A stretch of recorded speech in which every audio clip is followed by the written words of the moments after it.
네, 귀한 시간을 내주신 다니엘손 대사께 진심으로 감사드립니다. 이 플래카드에 맨 왼쪽에 태극기가 있고 오른쪽에 스웨덴 국기가 있습니다. 그리고 가운데 진보정의당이 있습니다. 예, 진보정의당은 대한민국에 있는 당이지만은 많은 국민들과 더불어서 스웨덴과 같은 그런 유럽 복지국가 모델이 성취한 그런 인류사의 진전에 대해서 많은 것을 배우고자 하고 있습니다. 한국 사회가 복지를 얘기하는 데는 여러 배경이 있습니다. 복지를 얘기할 만큼의 정치민주화가 어느 정도 이루어진, 그래서 경제민주화를 이제 실현해야 될 그런 과제도 있고, 다른 한편으로는 어느 때보다도 사회 양극화가 심화되면서 어려운 계층이 늘어나고 있는 시대적 배경도 있습니다. 저는 여러분들이 여러 국가 모델에 대해서 얘기하고 있습니다만, 보편적으로 볼 때 한 나라가 만들어낸 그 가치의 총합인 GDP 중에서 함께 쓰는 비율을 놓고 볼 때 한국이 GDP의 27%를 함께 쓰는 데 사용하고 있다면 스웨덴은 GDP의 53%를 쓰고 있습니다. 유엔에 가입한 나라들 중에서는 최고의 비율이라고도 볼 수 있고, 그런 점에서 저는 스웨덴이 가장 부자의 나라는 아닐지언정 가장 문명화된 나라다라고 규정하는데 부자함이 없다고 생각됩니다. 우리가 나아가야 될 것이 바로 인간이 더 인간답게 살 수 있는 더 문명화된 나라이지, 그 누구에게 어떻게 분배되는지를 따지지 않는 속에서 무조건 부만 많은 나라는 아닐 것이라고 생각됩니다. 그런 점에서 이 여섯 남자가 오늘 우리 스웨덴 다니엘손 대사님의 강의를 시작으로 해서 한국 사회가 좀 더 문명화된 나라로 한 걸음씩 나아가는데 귀한 교훈과 경험을 이어받는 자리가 되기를 바라고, 오늘 이 자리에서 끝나지 않고 앞으로도 진보정의당과 또 스웨덴 정부와 또 스웨덴 국민과 다양한 그리고 유익한 교류가 더 잦아지기를 바라고, 또 그를 위해서 노력하겠다는 다짐 인사를 드리면서 오늘 다니엘손 대사님의 강연에 감사 인사를 드립니다. 고맙습니다. 지금 그 대사님 좀 일찍 오셔가지고 30분 동안 이웃 세미나를 옆에 있는 의원식당에서 하고 왔습니다. 길게 의성 말씀 드리는 아니고 우리 노회찬 대표께서 말씀하셨듯이 인류가 만들어낸 가장 진보적이고 평등한 시스템 중에 하나가 스웨덴 시스템이 아닌가 생각합니다. 우리로서는 굉장히 배울 게 많고 또 연구할 게 많은 과제이기도 하다고 생각합니다. 오늘 이렇게 귀중한 시간 내주셔서 저희 찾아주시고 저희와 함께 해주시는 대사님께 깊은 감사의 말씀드리고 여러분 모두에게 대단히 유익한 시간이 됐으면 합니다. 고맙습니다. 네, 제목에서 보듯이 유럽을 통해 본 한국 복지사의 미래니까 스웨덴의 복지국가 모델이 한국 사회에 적용되려면 우리나라의 독특한 현실을 좀 직시해야 될 것 같습니다. 여러 가지 아시다시피 노동 조직률이 굉장히 낮고 또 정당 구조가 영남 중심, 호남 중심의 두 거대 정당이 약간의 과부를 제대로 하잖아요. 그 속에서 저희 소수 어떤 진보정당이 참 자리 잡기 어려운 그런 현실, 분단 국가의 현실, 이런 부분 굉장히 특수한 점이 굉장히 많아서 어떻게 하면은 참 부럽게 거의 유토피아처럼 느껴지는 스웨덴 복지국가들이 우리 한국 사회에 정착될 수 있을까 저는 고민하고 대화를 마련하는 자리가 됐으면 좋겠습니다. 감사합니다. 내용은 나는 친구의 한국입니다.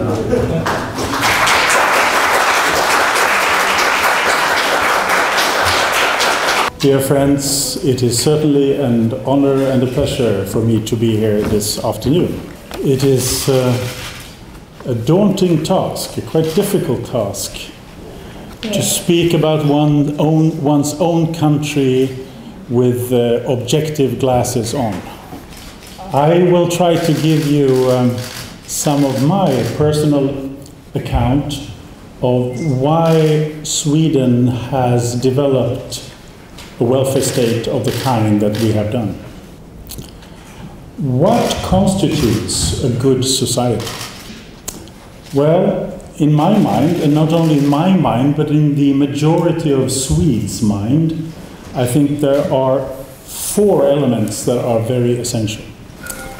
The first point is, everyone who can should have the right to work and should also have an obligation to work. Secondly, no society can in the long run exist without equal opportunities between men and women. Third element, a society where you have too much difference between the rich and the poor is a bad society. Everyone can have benefits from a society where the income gaps are not too large. And the fourth element, every society that wants to survive also have to arrange its production in a way which is sustainable, which realizes that there will be children and grandchildren who also should have an earth to live on. So every good society also in some respects have to be a green society. Now one of the advantages of Sweden is that the 4 points that I've just mentioned basically are non-controversial in a political discussion. Even our most conservative politicians would more or less agree that these 4 elements are important. And this is very important to remember when one tries to compare Sweden and Korea. We have a rather different political climate. We also have clear political differences. We have conservative parties, liberal parties, social democratic parties, green parties, even a reformed communist party. But there is a relatively or a higher degree of consensus in our political discussion than what I understand there is in this country. Now, the social welfare system of Sweden, as we know it today, was largely devised under Social Democratic Party rule. But we have now in Sweden, since 6.5 years, a center-right government. One of the main reasons why the center-right, and there are 4 parties in government, one of the main reasons why they won the elections in 2006 is that they said the following. They did not say, we will change the system. They said instead, we will run the system better. So opinion polls today say that about 85% of the Swedish people basically supports the kind of welfare system that we have. So what are then the main characteristics of our system? Once again, I would like to mention 4 things. I'm a great fan of the number 4. The first one is social solidarity and trust. Swedes have a much higher trust than most other Europeans when it comes to their government and public institutions. Trust is something very difficult and very delicate. Trust takes a very long time to earn, but you can lose it in a second. But our public sector, which is, as was told earlier, comparatively large, has over the decades been able to earn the trust of the people. Why is that? Well, partly because it's basically not corrupt. It's also very transparent, very open to the public. And there is a lot of scrutiny about the public sector, not only from media, but also from NGOs of various kinds. And people basically believe that the public sector is there for the good for themselves. This is why Sweden is one of the few countries where you can actually win elections by promising higher taxes. In 1994, when the Social Democrats came back into power after having been outside power for 3 years, their main promise was to raise taxes. But they did not, of course, only promise to raise taxes for the sake of raising taxes. They also promised to deliver a number of things for these higher taxes. better childcare, better schools, better elderly care, higher unemployment benefits. Then the people like that, and they voted for Social Democrats, who won the most resounding victory they've done since 1946. So this is very important, because without trust, you can never have a functioning welfare system. Because otherwise people will not be prepared to pay the necessary taxes. Second point, that we have what I called a Lutheran view on work.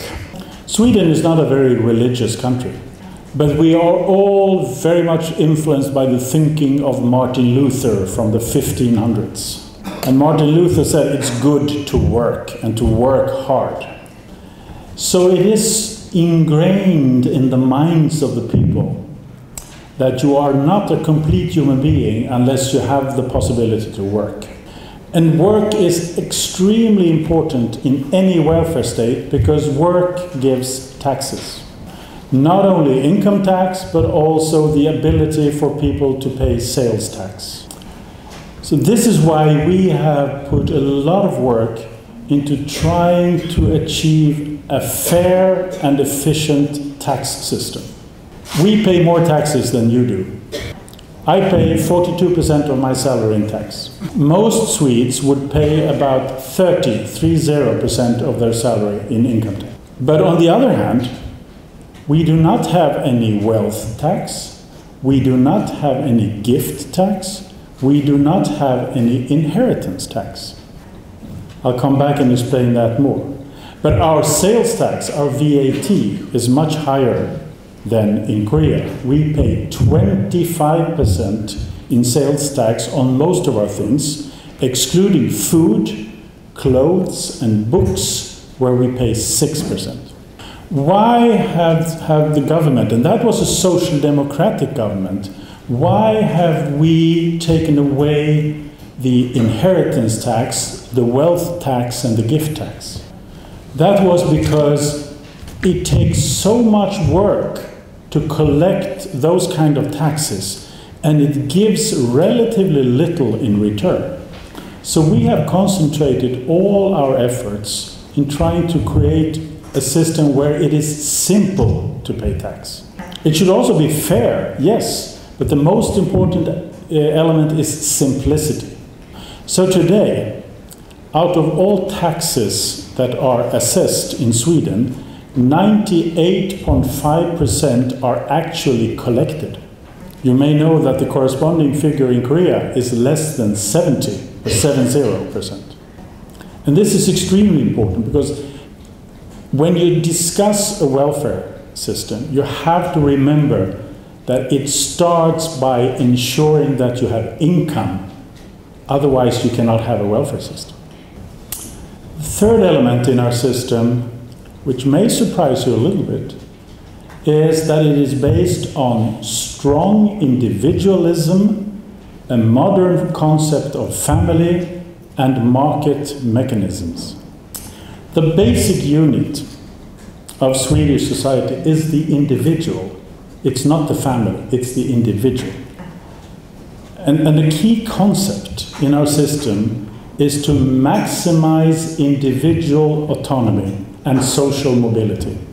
This means that women should not be economically dependent on men, children should not be economically dependent on parents, or vice versa when you get older. Older parents should not be economically dependent on their children. So if you look at the Swedish legal system, you see that it's always based on the individual. We have individual taxation. I pay my taxes, my wife pays her taxes, and it doesn't matter for her taxes how much I pay. We have changed our family laws and revoked the obligation to support elderly parents. We have introduced universal daycare for small children to enable women to work. And when students study at university, they can get student loans, and these loans are not means tested in relation to the income of the parents. I see this as a modernization of the concept family. In our society, the ideal family is made up of adults who work and are not financially dependent on the other, and children who are encouraged to be independent as early as possible. This doesn't mean that we don't have happy families in Sweden. On the contrary, this modernized concept of family has led to a situation where Sweden has one of the highest birth rates among developed countries. In Europe, I think it's only Catholic Ireland that has a higher birth rate than Sweden. And surveys also show that Swedish parents spend more time with their children than any other European countries. But the key concept is men and women, parents and children should not be economically dependent on each other. So even though Sweden may seem by some, at least in America, as a socialist society, which we're not, we are also very individualistic in our construction.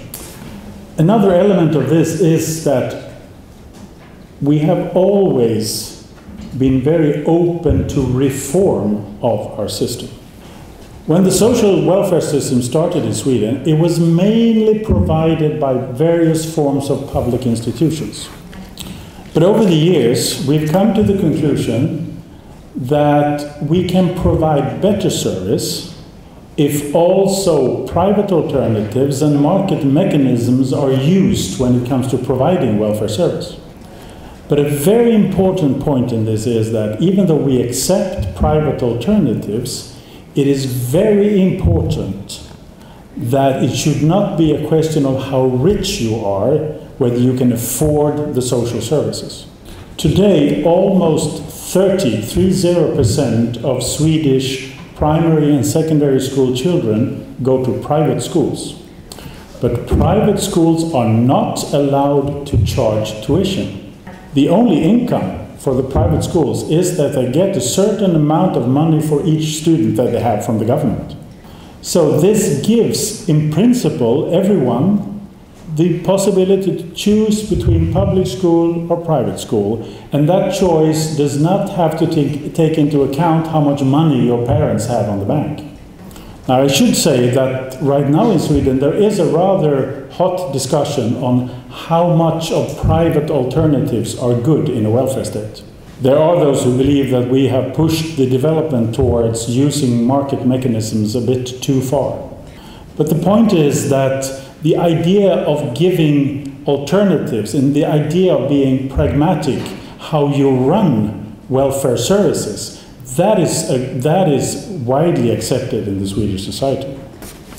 Now, the fourth and last point or cornerstone of our welfare system is the belief that an inclusive society is necessary and that too much inequality is dangerous.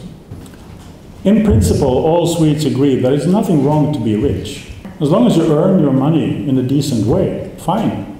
Some of the richest men in the world are Swedes. The founder of IKEA, the furniture store, Ingvar Kamprad, is I believe the world's 5th richest person. So it's okay to be rich also in Sweden. But there is a strong belief that a society is stronger, healthier, if you do not have too wide income gaps between the haves and the have-nots. And of course, any tax system is devised to balance income between the rich and the poor. But a very important part of our welfare system is also that welfare is not only for the poor, welfare is for everyone. Because over a life cycle, all Swedes will at some point benefit from the welfare system, and at other periods they will give back to the welfare system in the form of paying taxes. And this is because when you're young, when you're sick, when you're unemployed, and when you're old, well, it's a fair chance that you will benefit from the system. And when you're between 25 and 60 and have the possibility to work, well, then you give more back to the system. Now, this is very important for the support of the system, because everyone needs to understand that they can, at certain circumstances, also benefit from the system. Because if you only describe a welfare system as a way of transferring from rich people to poor, you will never have the kind of universal support for the system that you need. So we put quite a bit of effort in trying also to convince business leaders and other more wealthy people that a good welfare system is also in their interest. Because a good welfare system, a good system for public education, for example, can enable companies to recruit better educated workers, a better educated workforce. That costs money, money that has to come from taxes. Charity is not very common in Sweden. There is a very strong notion that charity could be good in many respects, but the needs that charity can answer in many countries, in our system it's done by taxes. What are then the most important components of our welfare system? Well, it starts with very generous rules for parental leave.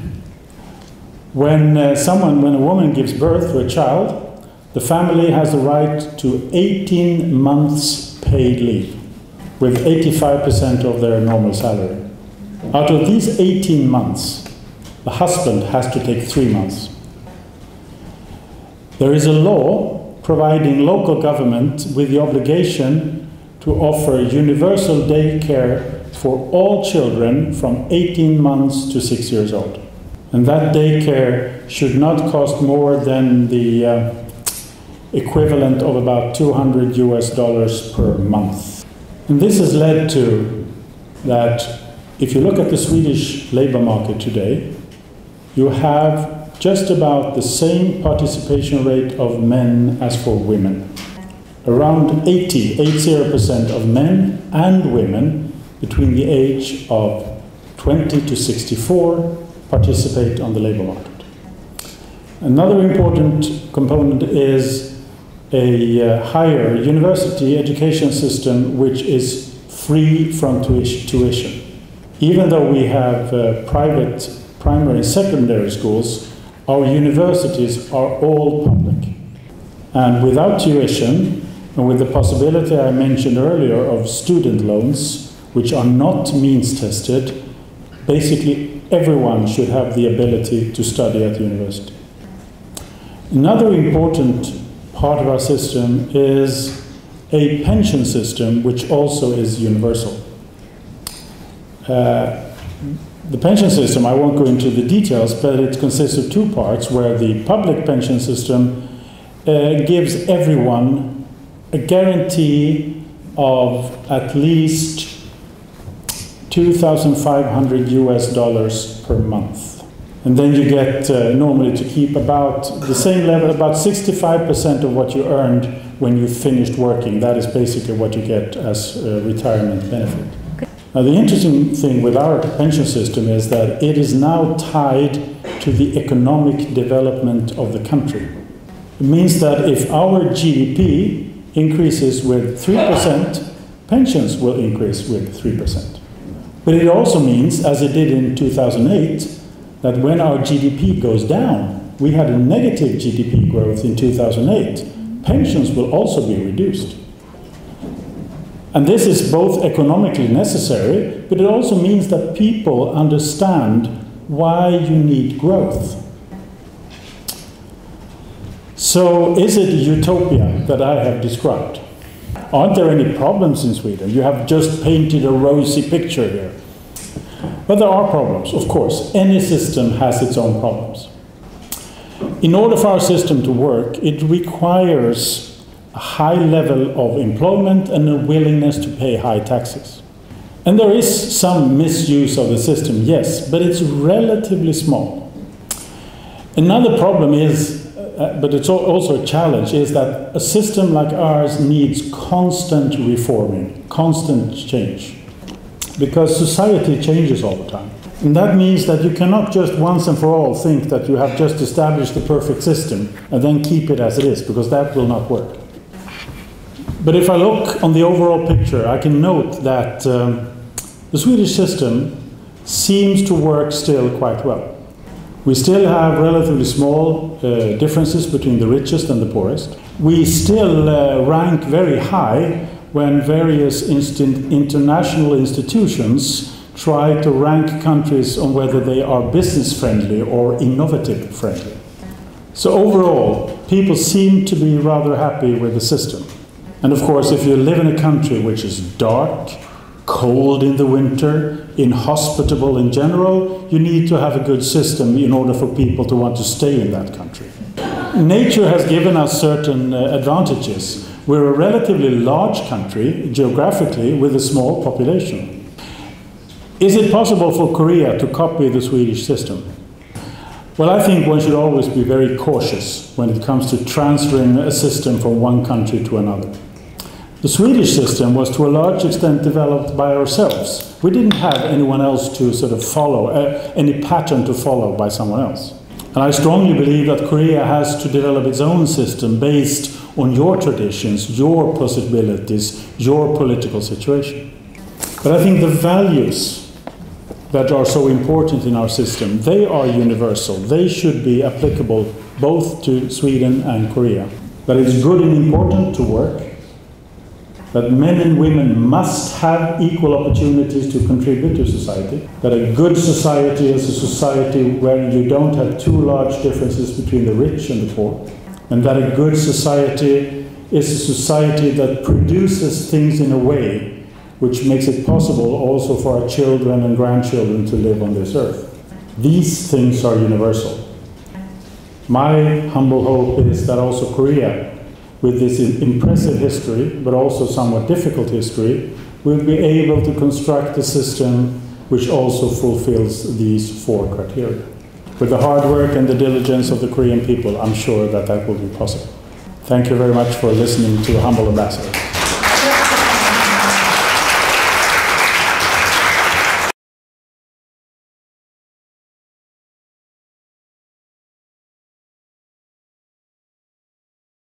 It's a very good question, which I should probably have touched upon that, because I think one of the reasons why Sweden has been able to develop our system is that we have been very fortunate.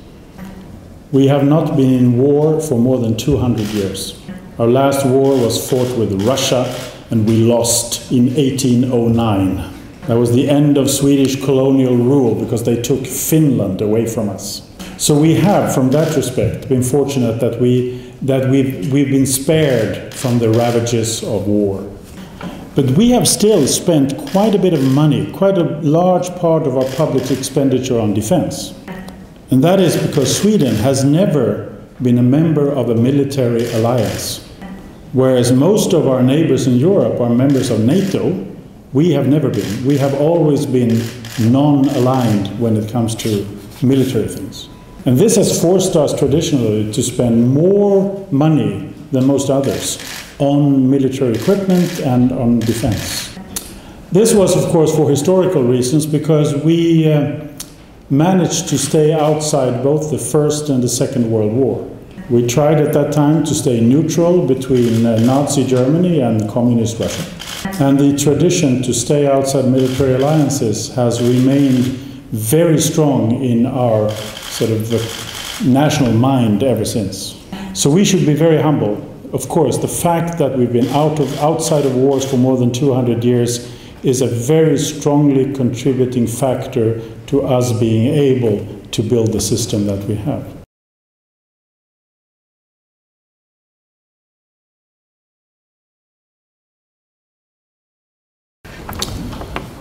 Well, there is one important difference, and that is that most of the large Swedish corporations are not only listed on the stock market, but also have a very wide ownership.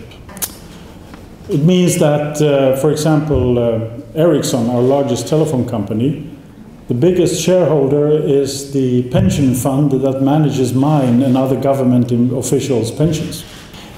So this, I think, is a big difference. Even though we still have some rich individuals who still run their companies, I mentioned IKEA and H&M, the norm in Sweden is that the ownership is institutionalized. It's not families. Okay. Another difference, in my mind, is that in most of these large multinational Swedish companies, you have very good relations between owners and trade unions. Sweden is, compared to Korea, a very unionized country. Most people are members of trade union. It's about 80% of those who work that are members of trade union. There was a discussion in the 60s and the 70s where trade unions actively advocated profit sharing.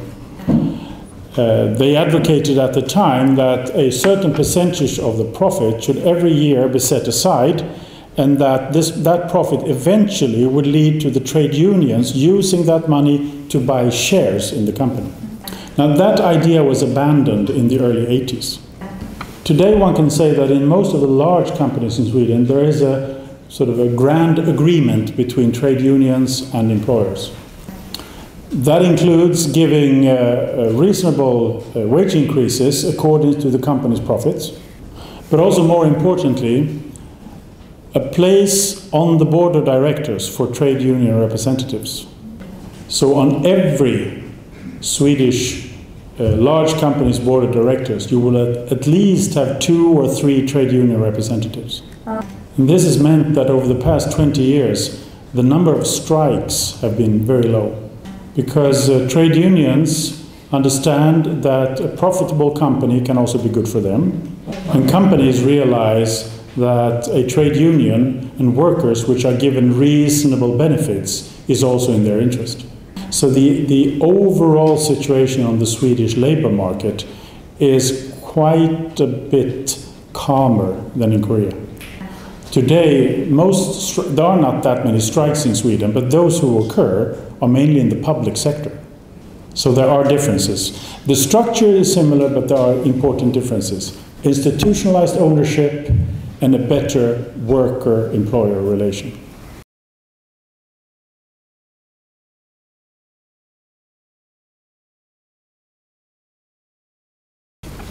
There is always a potential risk for a conflict between those who want to conserve and preserve and those who want to develop.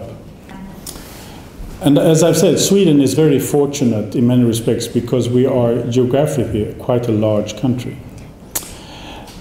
But what we have is, I think, also a high degree of realization that our way of living has to be more sustainable than it has been up to now. We have conflicts sometimes. For example, in northern part of Sweden, we have lots of mines. It's also in the northern parts of Sweden where we have most of our hydropower. And hydropower is the most wonderful form of energy because it's basically renewable and non-polluting. And we take a lot of hydropowers from many of our rivers, but we also decided to save 4 of our largest rivers and not have any dams, not any hydropower stations built on these 4 large rivers. Now, when that decision was taken, it was heavily criticized by the mining industry. Today, everyone realizes that it was a good decision. Compared to Korea, we are very fortunate when it comes to our energy supply. We get about 50% from hydropower, 35% from nuclear power. The rest is a mixture of fossil fuels and solar and wind energy. In Sweden, like in many other European countries, there was a great controversy around the nuclear power some years ago. We still have a decision that we should not build any new nuclear power plants. We modernize the existing ones. And that could be seen as a typical compromise between those who are afraid of the nuclear power from an environmental point of view and those who believe that nuclear power is necessary because we need more energy. One reason why we've had relatively few conflicts in the area of environmental protection is that we've been rather successful at describing green growth as something positive. We have seen that by introducing strict legislation of an environmental nature, that will give incentives to companies to develop new modern technology. So relatively speaking, although as I said, our starting point is more favorable than most other countries, we've had relatively few conflicts between conservation and growth.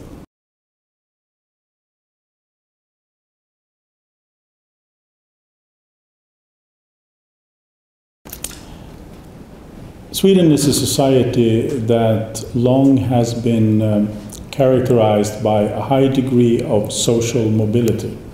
It means that the best, most efficient way to get a better life was to get a better education. This led to a development in our country which in a way is quite similar to what the situation is in Korea today. That is, you had a very strong pressure to continue to university and study classical academic subjects. There has been a rather dramatic change over the last 20 years.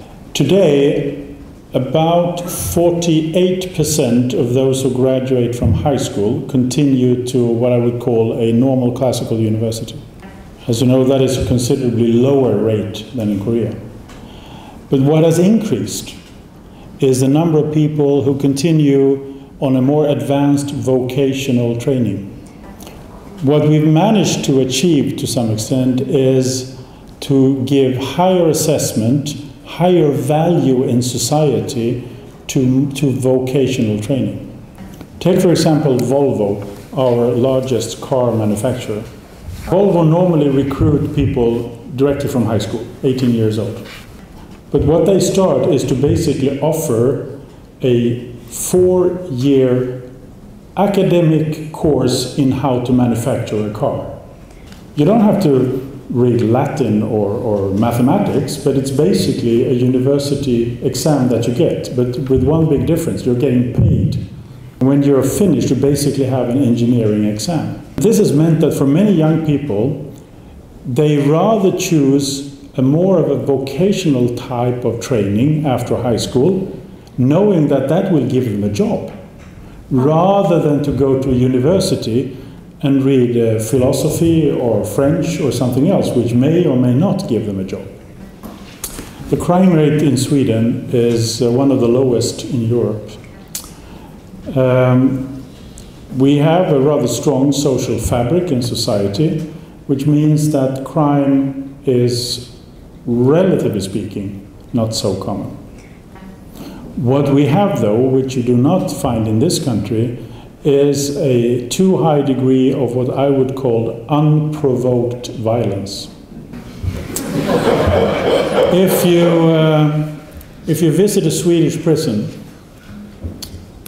and compare it to a Korean prison, you would probably find it like staying at a hotel.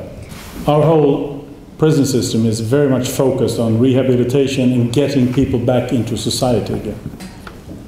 What you would call prisons in Sweden is basically only restricted to a rather small number of very dangerous persons.